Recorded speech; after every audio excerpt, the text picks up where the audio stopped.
Lembrei que era muito comum o irmão mais novo herdar a roupa do mais velho. Mas esse era um tempo que moda era uma palavra muito pouco usada. E a partir do momento que a moda realmente virou moda, nas últimas 2 décadas, surgiram novas confusões que determinaram mudanças importantes.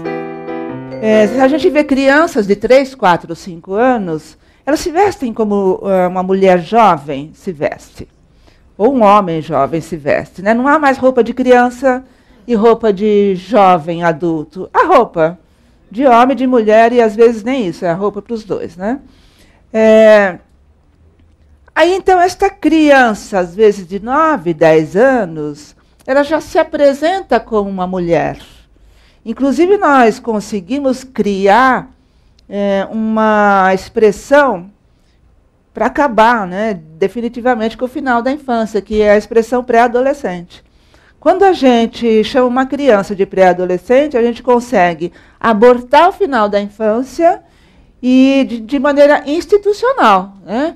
As crianças hoje, cada vez mais precocemente, dizem: não me trate como criança, eu sou pré-adolescente, né? E ela só diz isso porque nós iniciamos esse processo. Então, para uma criança de 3, 4 anos, uma garota, uma outra criança de 10 anos, para ele é uma mulher. Aí depois tem as jovens de 20, 30 anos, que provavelmente é a idade da mãe dele, 30, 35, 40, que tem a mesma aparência hoje, né, da mulher de 20 e poucos anos. A custa, às vezes, de botox, de muita malhação, mas as mulheres de entre 30 e 40 tentam parecer como se tivessem 20 ainda. Aí, acima do 40, a gente faz de tudo para todo mundo pensar que a gente tem 40. Né? É o máximo que a gente tolera. Então, e hoje a tecnologia nos oferece muitas possibilidades e que a gente pode usar a esse respeito, né? Tem cirurgia plástica, mas nem precisa para quem tem medo disso, né? Tem uma série de outros procedimentos que ajudam a mulher de 50 a parecer que tem 40. Então, aí ninguém envelhece. Para esta criança, tentem imaginar esta criança de 3 anos, né? Olhando uma menina de 10, travestida de mulher, olhando para uma mulher de 25, vestida de mulher, e olhando para uma mulher de 45, 50, travestida de jovem. Então, para esta criança, que provavelmente tem avó, né, nesse bico, nessa ponta, todo mundo é a mesma coisa. Vamos lembrar que nessa idade os detalhes não são ainda destacados, né? Aí, de vez em quando, e cada vez mais de vez em quando, o nosso índice de longevidade tem aumentado, né? Hoje nós temos, às vezes, uma criança para 4 avós e 2 bisavós. Então, antes os netos disputavam os avós e hoje os avós disputam os netos, né? Temos mais avós do que netos. E aí surge uma bisavó na vida desta criança, aí sim, uma velhinha de mais de 80 anos. Então, para a criança é assim, a bebê menor que ele e a bisavó, que é bem a velhinha. No meio disso é todo mundo igual.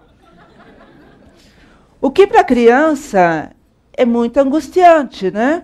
Porque antes de a gente se meter a todo mundo ser jovem, existia assim uma fila, né? Que caminhava para a maturidade, para a velhice, e para a criança era mais ou menos natural que essa fila começasse com os mais velhos lá. E enquanto os mais velhos estivessem por lá, ele podia ficar tranquilo. O problema é que hoje não é mais assim, porque ele se pergunta, cadê os mais velhos? Hoje, crianças de 8, 9, 10 anos, que em geral é quando eles acordam para a ideia da morte, da finitude, né? Eles têm medo de morrer, porque não tem ninguém na frente deles, né? Eles olham e a fila é horizontal, e não é uma fila assim vertical. A ideia de que é preciso ser jovem a qualquer custo mudou, transformou muito a ideia, o tipo de relação que os adultos tinham, vou falar tinham porque já passou, com as crianças. As crianças eram crianças. Hoje, nós perdemos a ideia do que seja uma criança. né? Pouco a pouco, pensamos mais no futuro da criança do que no próprio presente dela. Não sabemos mais como conversar com uma criança de 4 ou 5 anos. Juntando alguns pontos que já foram colocados pela Roseli, não fica difícil imaginar que daqui a pouco, se alguém perguntar para uma criança o que ela quer ser quando crescer, ela vai dizer que quero ser mais jovem e mais bonita. Também fica fácil imaginar que um pesadelo nos novos tempos não seja mais um monstro ou um bicho-papão, mas sim a criança sonhar que ficou velha e não pertence mais àquele grupo, àquela família. Antes, havia um assunto que era tabu entre pais e filhos, que era a questão da sexualidade. Isso não se abordava na relação entre pais e filhos. Hoje, pais e filhos conversam a esse respeito, não das ideias, mas da própria sexualidade, né? Com a maior tranquilidade, porque são grandes amigos, grandes companheiros. Mas não é possível, né? Freud disse bem isso, viver sem tabus. Então, fizemos uma troca. Tiramos a sexualidade e colocamos a morte. Muito interessante, porque os pais não falam com os filhos a respeito da morte. Hoje esse é o tema, esse é o assunto proibido, né? Quando morre um parente, não levamos as crianças ao funeral, porque é uma coisa muito forte para a criança. O sexo não é mais, mas a morte é uma coisa muito pesada. Tudo isso para falar, né, que hoje, para a gente garantir um lugar no mundo, a gente precisa ser jovem. E o pior, não basta ser jovem, é preciso ser jovem e feliz. Educar, quer a gente goste ou não, significa basicamente reprimir.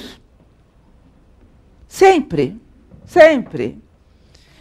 Mas a gente não precisa reprimir de modo violento, mas reprimir a gente vai. E é claro que educar, então, desagrada quem está sendo educado.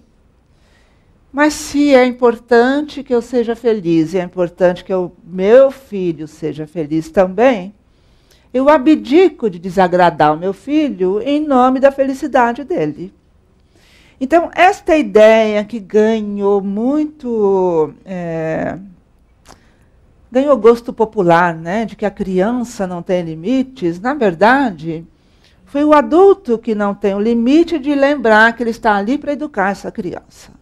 A falta de limite é do adulto, que faz de tudo para ver o sorriso do seu filho, né? Porque o adulto acredita, lembra lá da peça publicitária, do sonho de consumo que ele comprou? Ele acredita que aquela criança sorrindo é uma criança feliz.